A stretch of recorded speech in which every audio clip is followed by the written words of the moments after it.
Boa noite a todos e a todas, nossos irmãos que aqui estão e os desencarnados também, com certeza nos acompanham, né? Então, eu trouxe o tema hoje, que é esse, né?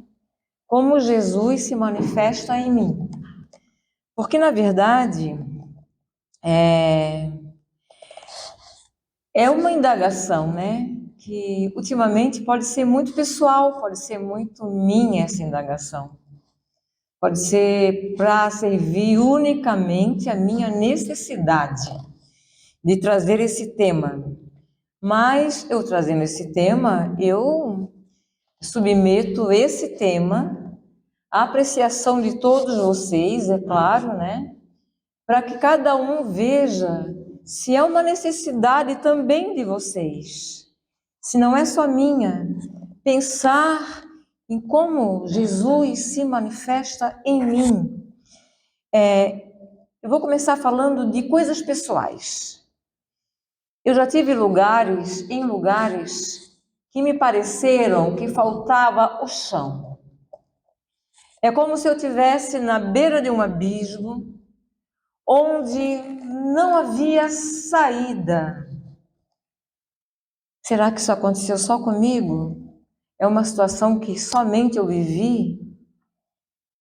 Nessas situações, é muito fácil eu ter uma adesão rápida a Jesus. É a Ele que eu vou pedir socorro. Porque quando as coisas parecem que não dão certo, não é verdade? Quando a dor parece que é mais extrema, quando a gente começa a sentir um desconforto, ou seja, no setor financeiro, ou seja, no setor familiar, ou seja, no setor da saúde, parece que a gente faz uma adesão mais rápida a Jesus e a gente se entrega com mais facilidade. Isso aconteceu comigo. Não sei se aconteceu com vocês, mas aconteceu comigo. Mas essa adesão, ela oscila, ela é vacilante. Porque basta o perigo passar e eu voltar para minha zona de conforto, para minha acomodação. E parece que Jesus volta a ser aquele ser distante, aquele personagem dos evangelhos. Então eu me pergunto, qual é a minha dificuldade em manter a adesão a Jesus? Qual é a minha dificuldade? Claro que tem várias possibilidades. Uma dá a resposta certa e a mais correta, que eu estou pronta para responder, por que a minha adesão a Jesus é tão vacilante, oscila tanto, é o meu grau de evolução espiritual. É a resposta mais correta que eu posso dar para vocês. Mas também eu começo a perceber que essa ampla zona de conforto que a gente se coloca, ela ajuda a gente a se distanciar dessa adesão de Jesus. A gente vive numa zona de conforto, onde tudo está bem, está tudo correndo bem, não tem problema extremo, tá ok, né? E também tem uma outra questão que a gente não pode deixar de falar, é que nós somos espíritos milenares. Não é a minha primeira encarnação. Então, provavelmente, as minhas experiências religiosas antigas me trazem registros atávicos. O que é isso? São as memórias que eu guardo na minha alma, mesmo que agora eu não tenha lembrança delas, elas estão aqui. Então, eu já tive experiência religiosa onde esses resíduos do medo, da culpa, do remorso, da superstição, das magias, do julgamento, da validação das aparências, dos sacrifícios que talvez eu tenha feito. Eles estão aqui no meu registro atávico.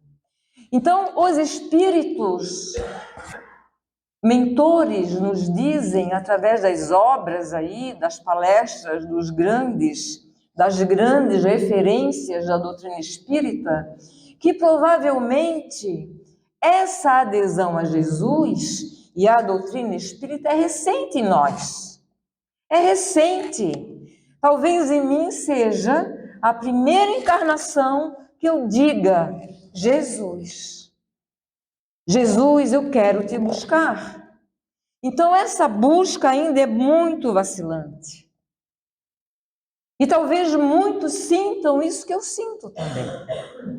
Em que pese que eu me agreguei a uma religião como a doutrina espírita, que tem muito esclarecimento para me trazer. Mas os meus registros atávicos ainda falam mais alto em mim. Então, qual é a tendência?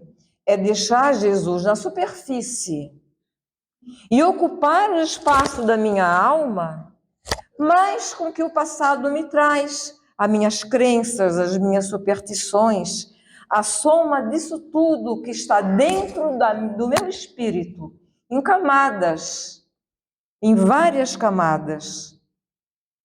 E essas camadas que a gente não lembra, mas que existem, porque são resíduos de encarnações passadas, da maneira como a gente se relacionava com Deus, da maneira como a gente tratava dentro da religião, isso interfere na nossa fé. Interfere todo dia na nossa fé. Então, a partir do Novo Testamento e da doutrina espírita, a partir desses dois marcos, o Novo Testamento, que é a Boa Nova, que Jesus viveu, e da doutrina espírita, nós temos mais condições de compreender, de reconhecer a importância de Jesus para a nossa evolução. Tanto o Novo Testamento como a doutrina espírita vem nos dizer que Jesus é o caminho para chegar até Deus. Ele é meio, ele é caminho. Ele não é ponto de chegada. Ele é meio de chegar a Deus. E ele mesmo nos falava: eu sou o caminho, a verdade e a vida. Ninguém chegará ao Pai se não for por mim. E ele veio nos apresentar Deus e o reino de Deus e nos dizer o que nos espera na vida futura, que é a promessa da felicidade para todo mundo. Ele até falou uma frase que tem muita gente que até hoje duvida disso. Eu duvidei até um pouco tempo atrás. Eu falava: Jesus falou isso assim aleatoriamente, né? Mas vá que Jesus vai falar aleatório, né? Não vai. Mas eu duvidei dessa frase até pouco tempo atrás. Ele falou assim, ó: nenhuma ovelha se perderá. Eu falei: nenhuma mesmo? Nenhuma mesmo? Ele falou: nenhuma se perderá. Foi porque ele não conheceu a maldade humana que ele falou isso? Foi porque ele não conheceu a crueldade humana? Foi porque ele viveu numa sociedade de paz e amor? Não. A sociedade que ele viveu era extremamente cruel. As leis, o sistema de penalização, de crimes. Então ele sabia o que ele estava falando. Mas, para mim considerar Jesus o meu caminho, eu tenho que mover em mim uma virtude chamada vontade. Se eu não mover essa virtude chamada vontade, eu me torno isso que eu sou na maioria das vezes. Absorvida pelo mundo, mergulhada nesse caos, que às vezes eu penso: será que tem jeito? esses conflitos, essas guerras, tudo que a gente vê, a iniquidade aparecendo na televisão e na mídia, como se fosse a coisa mais natural do mundo ser cruel, e recebendo like, e recebendo curtida. Será que isso tem jeito? Então, se eu não fizer um esforço para buscar Jesus, a minha tendência é mergulhar nesse caos. Ou então, tem uma outra opção. Me localizar na comodidade e ficar neutra, na neutralidade. Ah, não quero saber, não me importa, não aconteceu comigo, não tem nada a ver com isso, não foi comigo, não foi com meu filho, não foi com meu cachorro, não foi com meu umbigo. Me localizar na neutralidade, né? Isso quer dizer o quê? Eu não nego Jesus, não nego, não estou negando, eu sei, mas ele lá e eu aqui. Ele lá fazendo os discursos dele, arrebatando as ovelhas dele, e eu aqui, na vida que eu escolhi. Só que, quando eu faço a adesão de estar com Jesus, de seguir Jesus, eu tenho um outro problema. Eu não pensei muito nisso, mas eu tenho um outro problema. Não terminaram meus problemas. Escolher Jesus, escolher aderir a Jesus, não terminou meus problemas. Por quê? Eu tenho que perguntar, qual é o Jesus que eu estou aderindo? Já que Jesus, ele faz parte da religião dos cristãos no planeta Terra, que agrega 2 bilhões e 600 milhões de pessoas, entre católicos, ortodoxos, protestantes, espiritualistas. E cada um puxa Jesus para sua onda. Cada um bota Jesus no seu ladinho, mudando a personalidade como lhe convém. Então, se eu quero aderir a Jesus, a pergunta que eu faço é: qual Jesus eu estou aderindo? Qual é o Jesus que eu quero manifestar em mim? Porque pode ser esse Jesus cheio das regras, não pode comer carne de porco. Pode ser esse Jesus cheio de rituais, vão acender vela, vão ajoelhar. Não sou contra, tá, gente? Não estou criticando aqui, não é uma crítica. Mas tem o Jesus dos rituais, ou não tem? Tem o Jesus das aparências externas. Vou para a igreja, para o templo, para casa, para ser onde, e grito: Jesus, meu Salvador, eu estou aqui. E chego em casa, não converso com meu filho, com meu marido, não me envolvo nos problemas da família. Tem esse Jesus também, não tem? Então, qual é o Jesus que eu estou aderindo? O Jesus permissivo? Ah, filha, você fez, mas tudo bem, tudo bem. Ah, você matou, mas está tudo certo, eu sou bonzinho, está perdoada. O Jesus permissivo? O Jesus juiz? Vai para o tribunal, não vai ser castigado. Qual é o Jesus que eu estou aderindo? Então, não me basta aderir a Jesus. Eu tenho que conhecer Jesus para saber quem é Jesus, para que eu possa conviver com Jesus. E não basta eu me relacionar com Jesus. Eu tenho que criar intimidade com Jesus. Porque não basta o relacionamento, a gente tem que criar intimidade com Deus e com Jesus. Então a doutrina espírita vem nos dar luz. E ela traz esse Jesus como ser que foi criado simples e ignorante como nós, sem privilégios. Ele foi como eu, uma pessoa simples e ignorante, cheia de erros, mas ele já alcançou a evolução espiritual e hoje Jesus se encontra na categoria dos espíritos puros, Olha lá, ele já foi para a luz, ele foi para a luz. Ele decidiu servir à luz.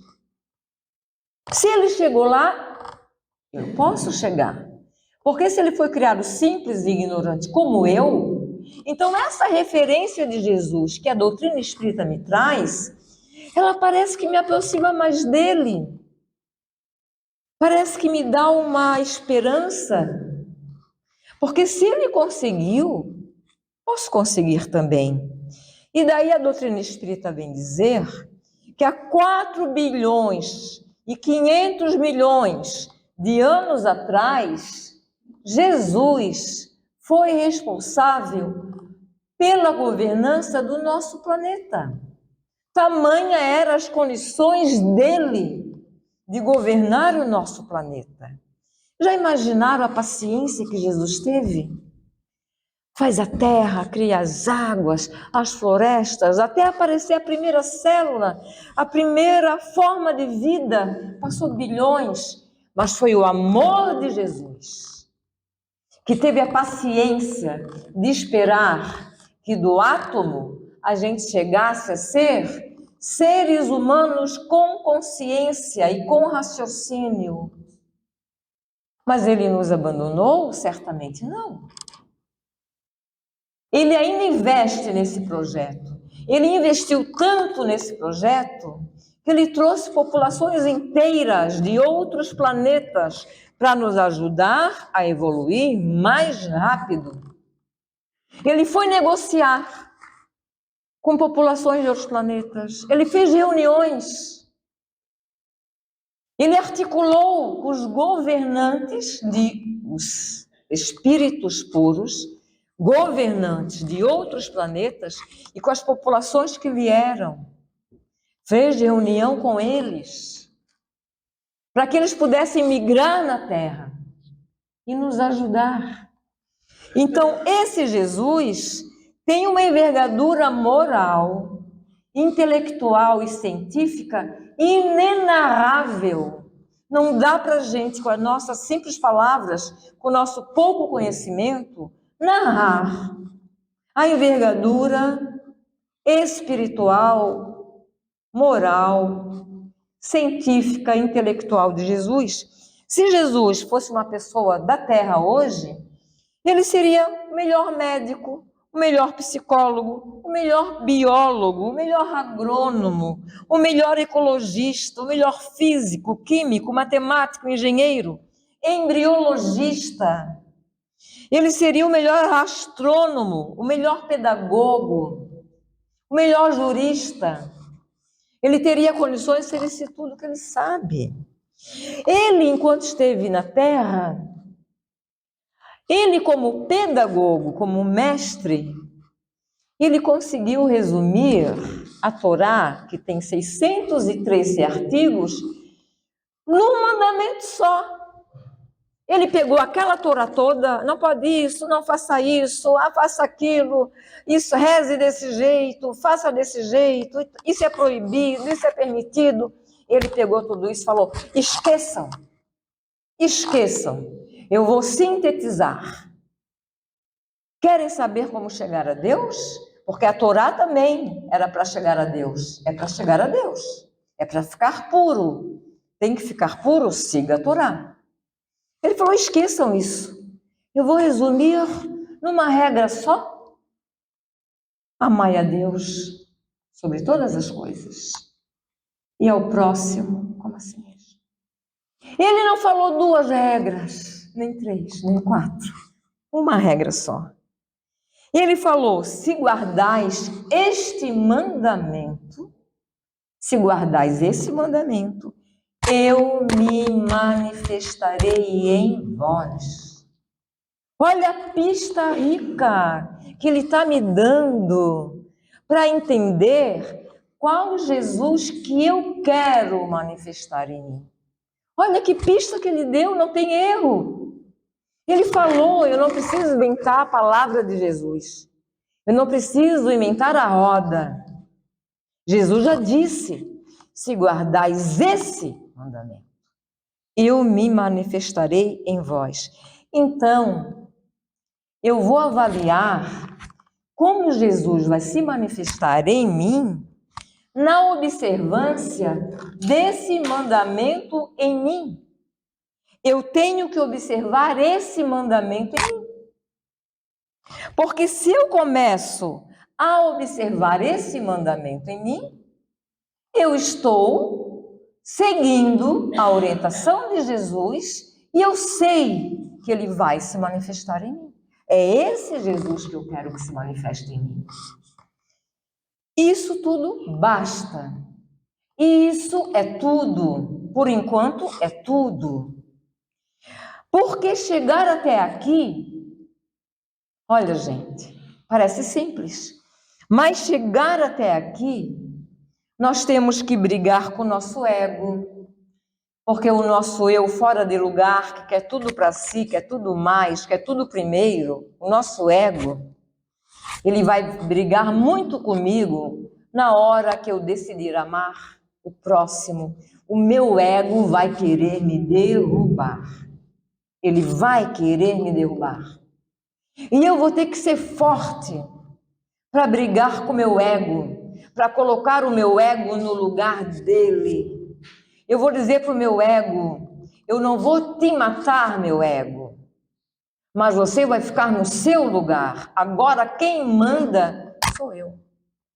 Sou eu com o Cristo interno que mora em mim. Sou eu que mando e eu que decido amar. Eu que decido acolher. Eu que decido. Então, eu vou ter também que trabalhar com meus registros atávicos e entender que isso é coisa do passado.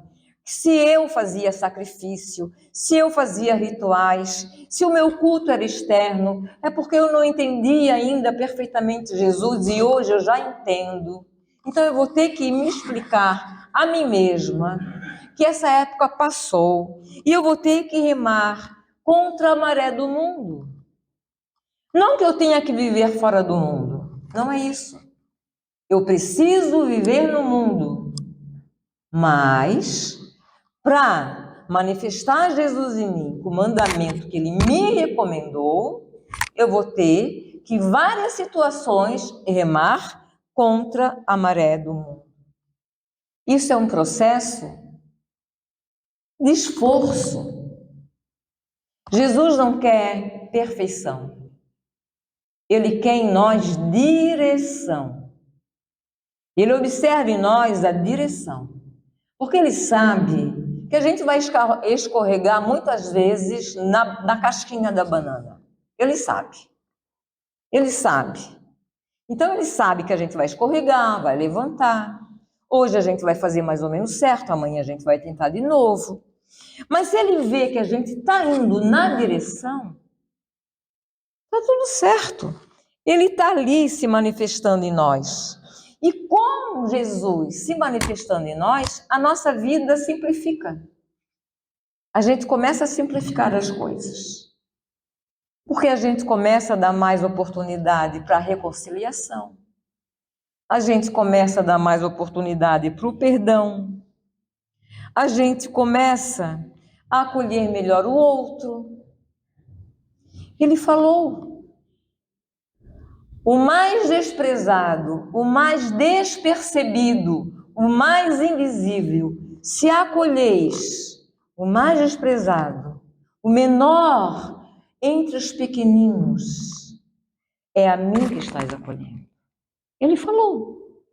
Então, a gente começa a construir diariamente ou sistematicamente essa manifestação de Jesus em nós através da relação de amor, da nossa boa intenção, da relação de amor com o próximo.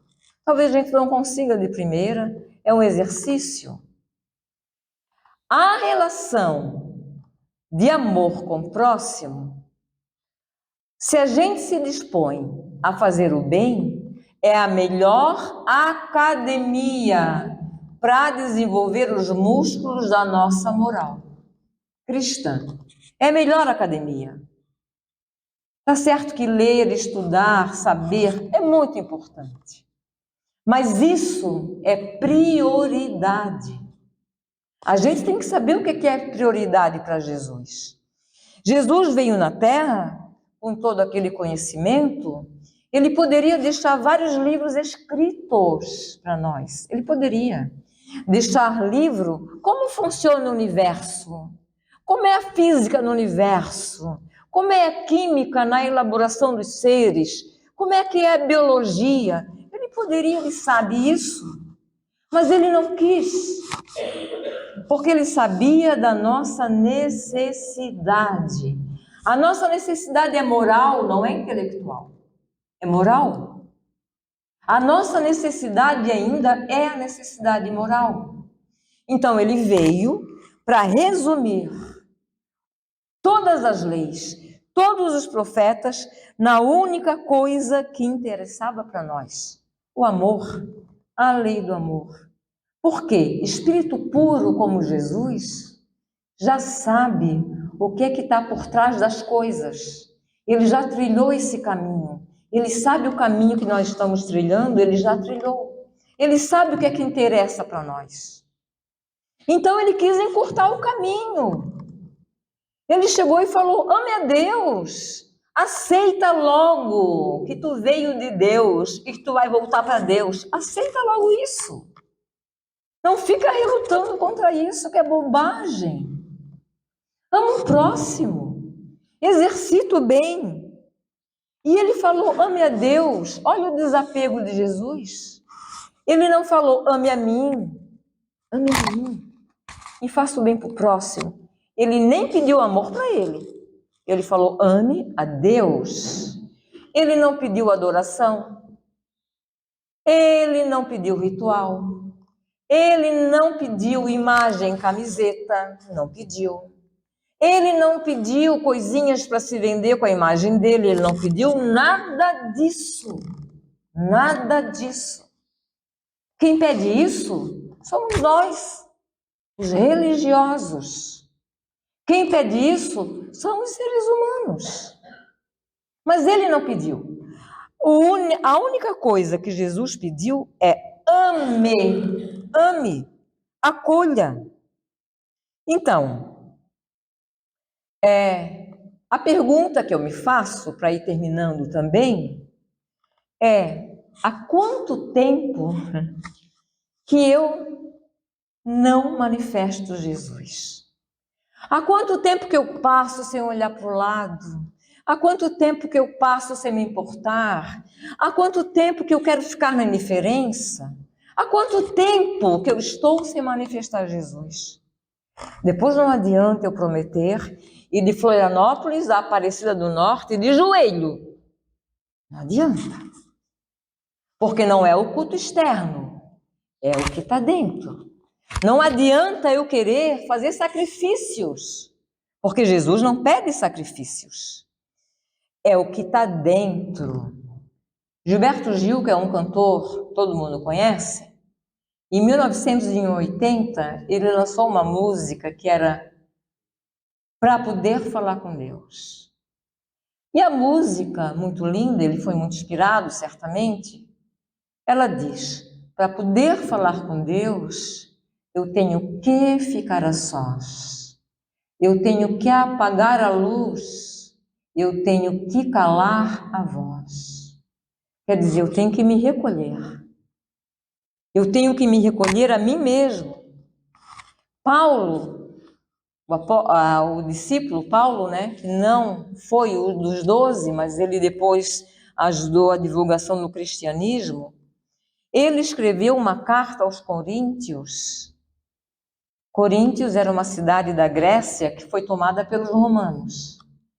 Era uma cidade de má fama, onde a prostituição corria, tinha rituais de prostituição nos templos, a corrupção, as pessoas tinham muitos vícios. E Paulo visitou várias vezes Corinto. Foi para a cidade que ele escreveu mais carta, porque ele entendeu a mensagem do Cristo. O Cristo veio não para os sãos, mas para os doentes. Então, na carta aos Coríntios, aos Coríntios, ele falou, um pedacinho só que eu vou trazer, né? Ainda que eu falasse a língua dos homens e a língua dos anjos, se eu não tiver amor, eu seria como o metal que soa e o símbolo que retine. De nada eu serviria. E se eu tivesse o dom da profecia e conhecesse todas as ciências e todos os conhecimentos, e se eu tivesse a fé a ponto de transportar montanha, mas se eu não tivesse amor, nada me serviria. Porque ele diz que só o amor é que vai movimentar as criaturas humanas para Deus. Porque para se relacionar com Deus, inevitavelmente, nós temos que nos relacionar com o próximo. E às vezes o nosso próximo pode ser um cachorro. Está ali precisando de uma água, está precisando de um tratamento, está precisando de um acolhimento. Jesus não faz asepsia do próximo. Próximo é o próximo. Pessoas ou animais, é o próximo. É o nosso próximo. Então, para finalizar, se a gente... Eu pensei isso comigo, tá? É uma ideia que eu vou dar. Eu, né? Porque a gente tem uma tendência de ser engolido pelas tarefas do mundo. E a gente fala, eu não vou aderir a Jesus porque ele vai atrapalhar a minha agenda. Eu tenho muita coisa para fazer, imagina se eu vou ter tempo para me dedicar a Jesus, a minha agenda é cheia. Então a gente não adere a Jesus porque a nossa agenda já está cheia de coisas do mundo. Então se a gente conseguir amar um pouquinho mais amanhã do que a gente amou hoje, um bocadinho, não é 1 quilo, não é 1 quilo, é 1 grama a mais de amor, 1 graminha a mais de amor. Se a gente conseguir amanhã sorrir mais, acolher mais, abraçar, olhar para o lado, ver quem está invisível, ver aquele que a sociedade não quer mais olhar, ver aquela pessoa que ninguém enxerga, ou aquele animal que ninguém enxerga. Se a gente decidir fazer um pouquinho disso a cada dia, uma gotinha a mais na nossa dose de amor, a gente, com certeza, vai estar seguindo o mandamento de Jesus, e quanto mais a gente fizer esse movimento, mais Jesus vai se manifestar em nós. Que Deus nos abençoe, Jesus nos ilumine, e que Ele não desista da gente, né? Pela nossa preguiça. Que assim seja.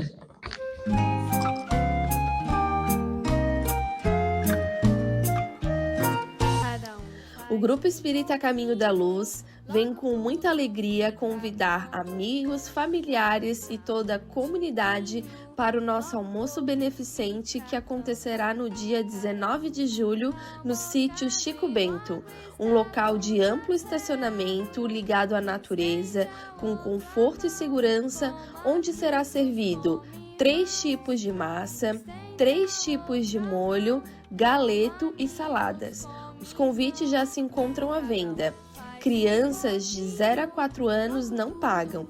De 5 a 10 anos, o valor é de R$ 35. E acima de 11 anos, o valor é de R$ 60. Procure qualquer trabalhador da casa. Lembrando que todo o valor arrecadado com a venda será em benefício do Grupo Espírita Caminho da Luz. Assim estaremos felizes com a presença de todos. Nos encontramos lá. Até breve!